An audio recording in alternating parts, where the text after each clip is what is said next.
Olá, eu começo o Alesp Conecta de hoje. Você sabe, né? O Alesp Conecta nessa pandemia está trazendo vários especialistas para contar como cada especialidade de saúde tem reagido nesse momento da pandemia, o que tem acontecido com alguns pacientes. E hoje, quem me ajuda nessa conversa aqui no Alesp Conecta é o Dr. Newton Teixeira, gastroendoscopista. Eu vou falar bem devagar para não errar, porque essa especialidade trava a língua, né, doutor? Ô, trava, claro. Bem-vindo ao Alesp Conecta. Obrigado pelo convite, Julia. Vamos conversar bastante aí sobre o que a gente está fazendo, o que a gente está vivendo e o que o mundo está passando, né? O que os estudos mais recentes estão falando, o que a gente pode fazer para ajudar os pacientes. Pois é, então já aproveitando a sua especialidade, a gente sabe que muitas vezes os pacientes que precisam passar pela sua especialidade têm que ter alguns cuidados, alguns procedimentos, alguns vão para cirurgia, outros não. Se o senhor puder, para a gente começar então, para quem está vendo, ouvindo a gente, entender em que momento se sentiu que a pandemia ia pegar de jeito também a área médica, as outras especialidades, né? Quando a gente está falando fora de quem está internado para Covid. Assim, a gente percebeu isso no início de março, a gente já percebeu isso e as pessoas, isso passou a ser uma discussão muito grande, que as pessoas pararam de tratar doenças sérias e passaram a fugir de clínicos, dos nossos consultórios e pararam de tratar doenças que são importantíssimas, né? A gente sabe que alguns procedimentos eles aumentam a produção de aerosol, que hoje é tão conhecido e com isso você tem que ter cuidados maiores, mas esses cuidados já foram muito bem estabelecidos no mundo inteiro e muito bem organizados, né? Hoje a gente consegue fazer endoscopias com o máximo de segurança para o paciente, para que a gente possa ter uma segurança boa e com isso o paciente não tenha riscos de contaminação ou mais, de dispersão, né? Que isso que contamine outros. Pois é, e nesse sentido, quando a gente está falando na sua especialidade, que eu vou falar de novo, devagar para não errar, gastroenterologista. Porque para quem não Exatamente. sabe o que é, cuida de quê, doutor? Cuida do estômago das pessoas, do intestino, da saúde gástrica, né? Azia, queimação. Hoje em dia, a gente que trabalha com endoscopia, o endoscopista hoje, ele é ele é parte de um tratamento de várias doenças, muitas vezes ajudando ou substituindo cirurgias onde é possível. Hoje em dia a gente tem tratamentos minimamente invasivos, que são tratamentos onde a gente não expõe tanto o paciente a riscos tão grandes. E o que hoje é muito proeminente na endoscopia é o tratamento da obesidade, né? É um tratamento importantíssimo da maior doença do mundo. Pois é, por que eu pedi para o senhor explicar, né? Às vezes as pessoas escutam ou leem, né, o tamanho da especialidade, mas não necessariamente se recordam, né? Por que o doutor Newton agora há pouco falou dos cuidados com os pacientes? Porque são alguns exames um pouco mais invasivos, né? Principalmente endoscopia, que ninguém gosta muito de fazer, né? E nesse momento de pandemia se exigia alguns cuidados mais atentos, né? Porque estava todo mundo com receio, e ainda está, né, doutora? O pessoal ainda está com receio de Muito, fazer muito, muito. A gente ir sabe o para seguinte, as consulta, o pessoas, exame. a gente sabe o seguinte, as pessoas acertadamente tiveram seus receios de realizar seus check-ups. Isso a gente entende totalmente. O que não foi acertado, mas que deveria ser, em algum momento se passou por isso, foi que se esqueceu de tratar doenças que poderiam complicar. E essas pessoas passaram a ficar doentes em casa, gravemente doentes. Mas, realmente, a gente passou por um período onde tudo deveria ser bloqueado, foi realmente, era importante isso, era essencial isso para o paciente, para a gente poder ter até o tempo de organização e o tempo daquele boom passar, né? A gente ainda tem Covid, o Covid ainda é uma coisa extremamente grave, mas a gente sabe também que aquele boom que pelo menos a gente viveu em maio, junho, hoje ele é mais controlado, até porque a gente aprendeu a controlar mais. Né? A gente aprendeu também a se proteger mais. Não deixe de se tratar, mas quando for tratar, trate com todos os critérios de segurança possível. Hoje a gente tem chegou uma época no mercado que faltou material de segurança, é fato. As pessoas não conseguiam, por exemplo, máscaras adequadas, roupões adequados, descartáveis. Foi difícil isso, porque estava sendo tudo desviado para os hospitais acertadamente. Hoje em dia, não. Hoje em dia, as clínicas já conseguem, os hospitais conseguem fazer seus exames, as coisas estão voltando, como diz agora o nome, né, no novo normal, com mais segurança, com mais cuidado do que a gente tinha, isso é fato, tem que ser. E aí o senhor estava comentando agora há pouco justamente dessa correlação da endoscopia com o tratamento da obesidade. A gente sabe que o paciente que é obeso, quem já tem essa doença, que é uma doença crônica, né, segundo a Organização Mundial da Saúde, é uma doença, as pessoas acham que não, mas é um mal mundial. Tem ali a probabilidade de risco de morte acentuada, né? E também, e aí eu fico pensando, quem está no tratamento para obesidade ou fez cirurgia bariátrica, precisa de um tratamento, deve estar com a cabeça maluca nesse momento, né? Com certeza está com a cabeça maluca nesse momento, mas essa pessoa pelo menos começou o tratamento, já é um passo importantíssimo começar o tratamento. A gente sabe o seguinte, a obesidade hoje é a doença. Antes de a gente falar de Covid, era a primeira pandemia que a gente sabia no mundo, é a obesidade.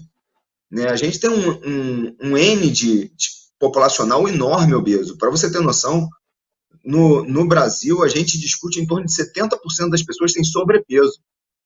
E 1/3 da população está obesa, acima de 35 de índice de massa corporal. Né? Índice de massa corporal é um índice que regula aproximadamente se você como está seu peso corporal, né? O obeso é considerado obeso a partir de 35 de IMC.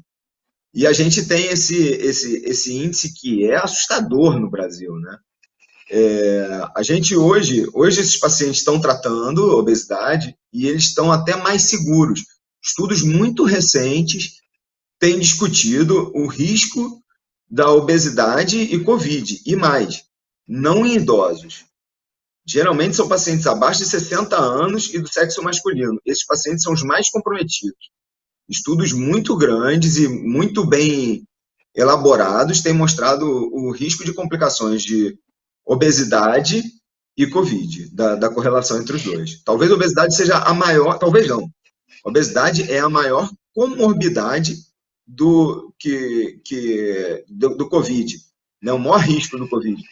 Lembrando o seguinte, a maioria dos pacientes hipertensos são hipertensos porque estão fora do peso. A maioria dos diabéticos são diabéticos porque estão fora do peso. A maioria dos pacientes que dormem mal, que têm dificuldade de respirar, eles têm dificuldade de respirar e dormem mal porque estão fora do peso. Ou seja, obesidade tem que ser tratada para que a gente tenha uma resposta melhor em uma doença tão grave como essa, ou como várias outras doenças. Né? A obesidade hoje é a pandemia mundial, a grande pandemia mundial, maior que o Covid, bem maior.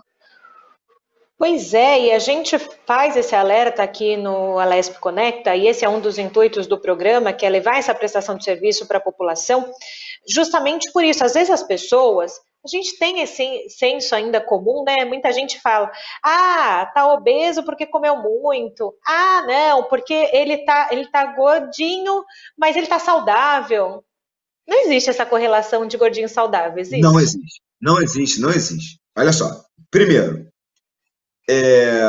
obesidade pelo OMS é uma doença crônica e incurável e progressiva, ou seja, você tem que tratar para o resto da vida. É igual o diabético, é igual o hipertenso. Agora ele pode tratar e se manter bem para o resto da vida, sabendo que ele está num tratamento de uma doença. E aí ele vai se manter bem para o resto da vida. Ponto 1. Ponto 2. Ninguém é gordo porque quer. Isso é uma questão que ele muitas vezes não consegue controlar. Aquele gordo, ele é gordo porque come muito, ele é gordo porque ele não consegue, ele não faz uma dieta porque ele não quer. Não, é muito difícil. Não é fácil tratar a obesidade. Tá? A gente tem que ter muito, muito respeito a essa doença. Muito respeito às pessoas que sofrem com essa doença. E não, vamos desmistificar isso aqui e acabar com essa discussão. Não existe gordinho saudável. Não existe.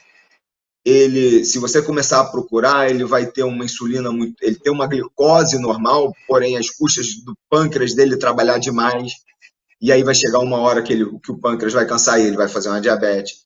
Ele tem uma pressão normal, as custas do sistema circulatório dele conseguir controlar isso de uma maneira até a hora que não conseguir mais, e ele vai fazer uma pressão alta.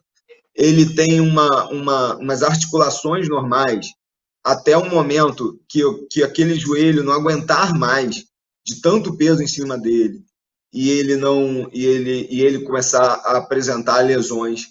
Ele respira mal, ele começa roncando. Ah, eu ronco, como todo mundo ronca. Que nada, perde peso para ver se não vai parar de roncar, para ver se não vai ficar melhor, não vai dormir melhor, se não vai descansar melhor e mais, se não vai acordar com o dia mais disposto e render mais no dia. A obesidade é uma coisa que a gente tem, é muito sério e não existe, não existe gordinho saudável. Doutor Newton, o senhor que é especialista, trabalha, né, com pessoas obesas, enfim, eu acho que esse alerta do senhor é muito importante, porque existem alguns temas na nossa sociedade que ainda são difíceis de serem ditas. Tantas coisas se discute na sociedade, eu acho que a obesidade é um outro tema muito velado. Não sei se eu estou certa, aqui é a opinião minha, Julie, que sou uma gordinha. Eu falo isso porque é como o senhor disse, obesidade é uma doença, eu sei que eu vou ter que tratar isso para o resto da vida. Por exemplo, hoje eu tenho 30 quilos a menos do que eu tinha um ano e meio atrás. Mas eu sei que eu tenho que cuidar para o resto da vida. Obrigada, mas assim, você tem que controlar isso para o resto da vida. Você tem que controlar o resto da vida. Eu sei que eu não posso descambar de um lado ou de outro. Então, assim, a gente tem que ter a consciência e tem que dizer, eu tenho uma doença e eu vou tratar ela para o resto da vida. E eu sinto que às vezes a sociedade vela muito isso. Muito. Júlia, eu há um ano atrás tinha 37 quilos a mais. Eu também me tratei que, assim, era uma vergonha eu tratar pacientes pelo Brasil inteiro e tá fora de peso. Eu falei, cara, vamos nos tratar. Não é a dietinha que eu tô achando que vai fazer, não é apenas a dieta e exercício físico que vai me resolver. Eu passei desse ponto. Esse ponto existe, esse ponto é importante. Não, as pessoas não podem achar que porque operaram vão perder peso, porque puseram um balão e tragaram vão perder peso. Não. Tudo que se faz é para ajudar na correlação entre peso, entre ingesta e perda. Né? Ele vai ingerir menos e aumentar a queima calórica. Isso é importantíssimo. Ok, mas isso isoladamente não funciona tão bem quanto as pessoas imaginam. A dieta e o exercício físico isoladamente ela funciona num N muito pequeno de pacientes. Né? A gente tem que dar outros auxílios ao paciente para diminuir a fome, diminuir a ansiedade, para ele conseguir se controlar melhor e com isso se tratar melhor. Né? A gente sabe que nós que nos tratamos temos que controlar o resto da vida com essa doença. E se controlar com o resto da vida vai ser ótimo, ótimo. A gente vai ter outra qualidade de vida. Júlio, você perdeu 30 quilos, eu perdi 37. A gente sabe como isso melhorou, né? Como isso nos melhorou. Muito. Muito, muito. E eu vou falar para o senhor, eu acho que também é a consciência de cada um no sentido, né, de primeiro admitir que tem a doença, porque às vezes eu falava, eu sempre fui a gordinha na turma, né, na escola, na faculdade, tudo bem, não tem problema, né, mas enfim, eu acho que alguns momentos na vida te fazem perceber que você precisa se tratar. No meu caso, eu tenho um filho, conto essa história porque as pessoas não acreditam, mas eu falo, gente, é real, eu fui andar no pedalinho com meu filho. Há quase 2 anos atrás. Eu quase tive um treco, eu não conseguia pedalar, né? E o médico virou para mim e falou assim, olha, sorte você estava com seu filho que o anjo da guarda dele te protegeu, porque senão era infarto, o papo não foi. Então, assim, sabe? Então você toma uma consciência, né?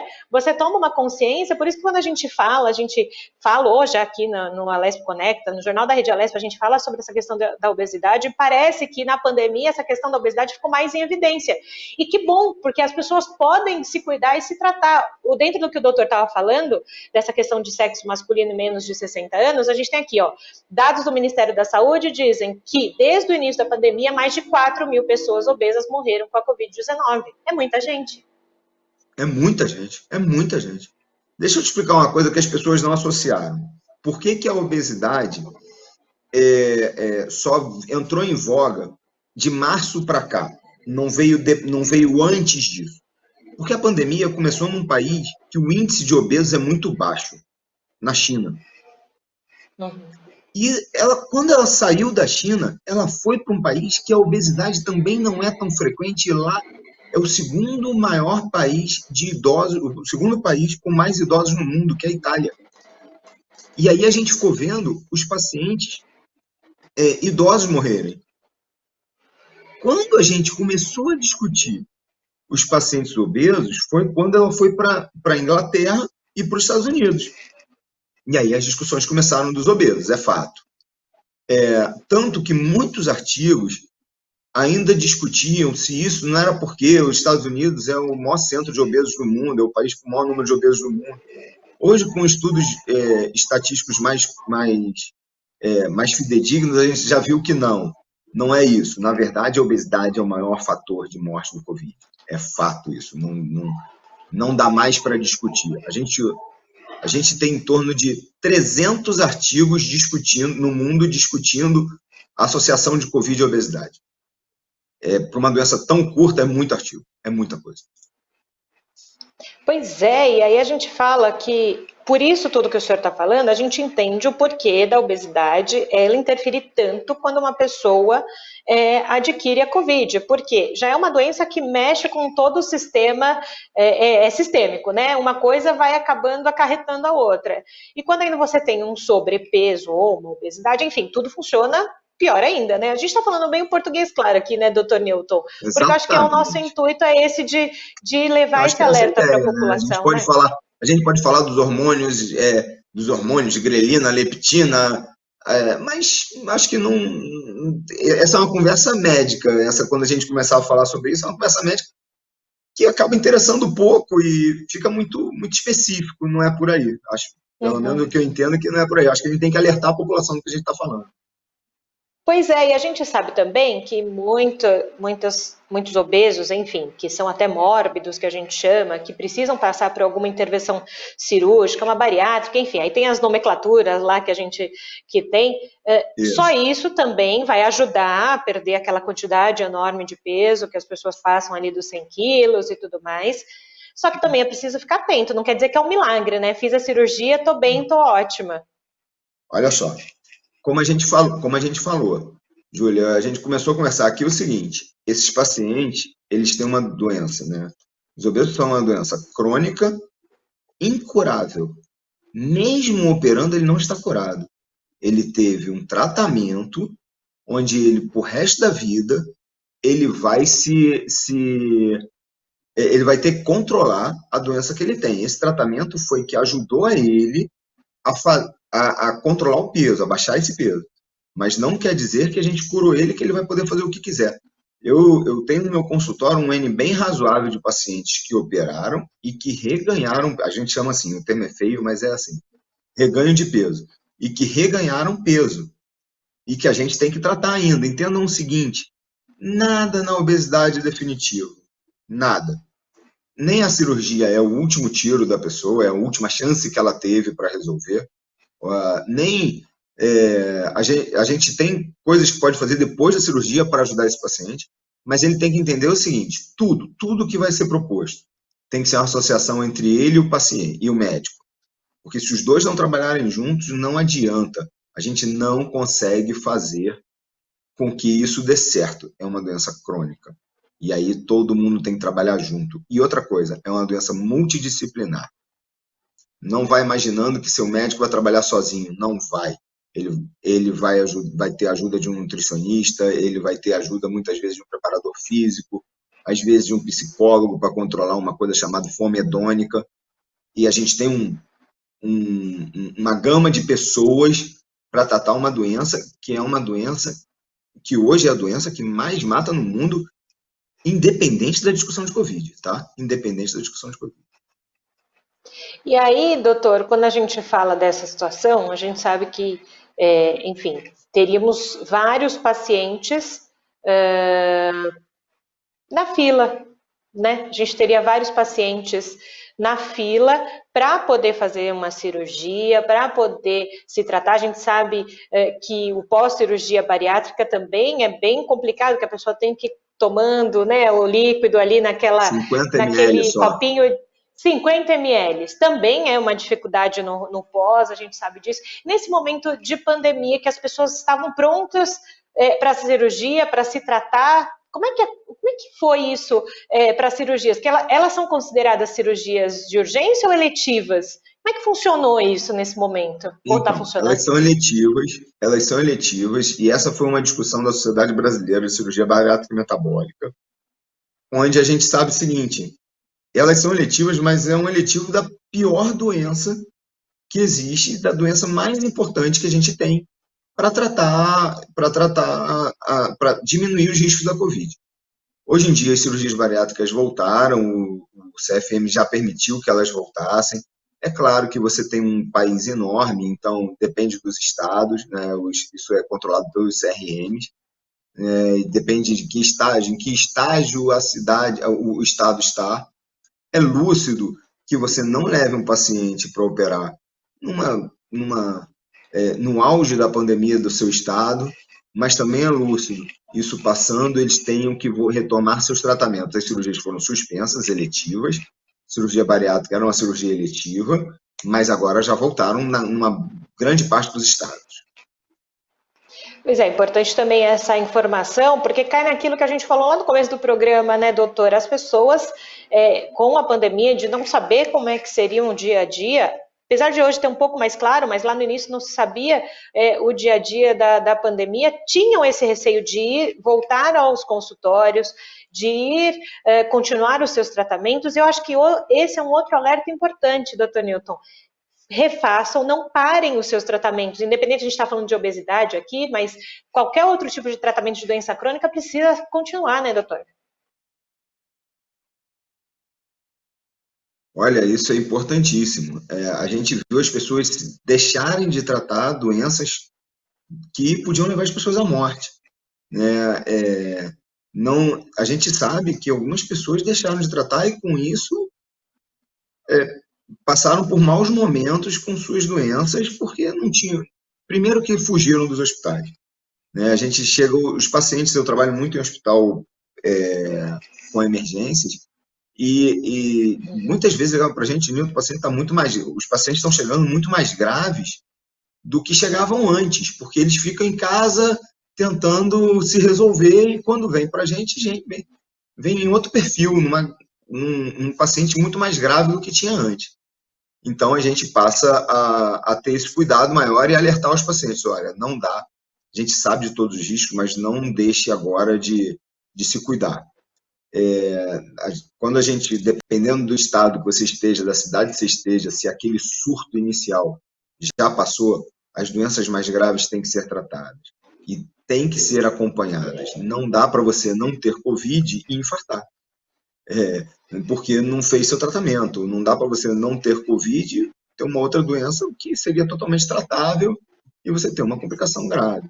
Não é por aí. A gente tem que ter, além de tudo, bom senso, né? Bom senso é uma coisa que a gente tem que ter sempre, né?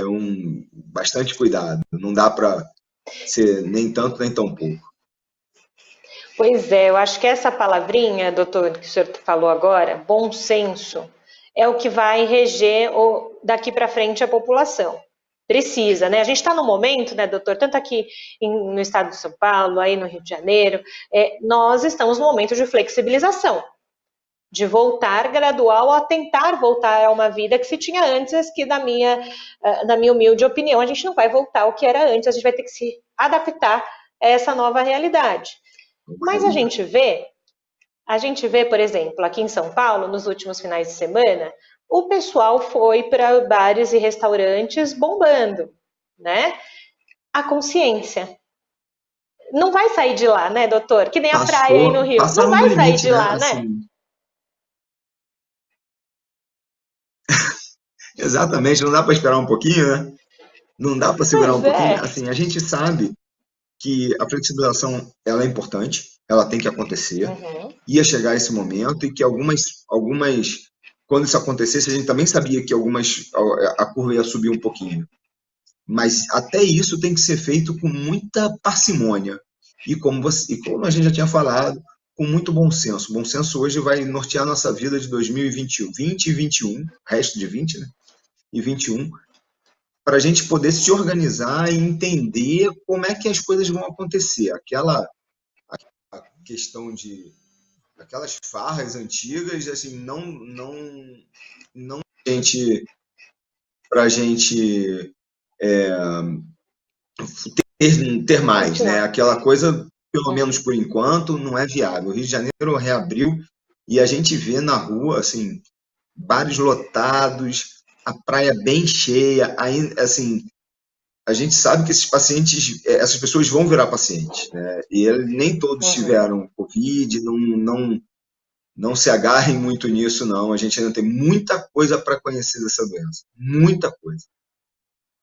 E é por isso que aqui no Alesp Conecta a gente gosta de ouvir os especialistas, e principalmente nesse momento de pandemia, os especialistas da área médica. Doutor Newton, a gente brinca aqui no Alesp Conecta, quando o papo é bom, passa rápido.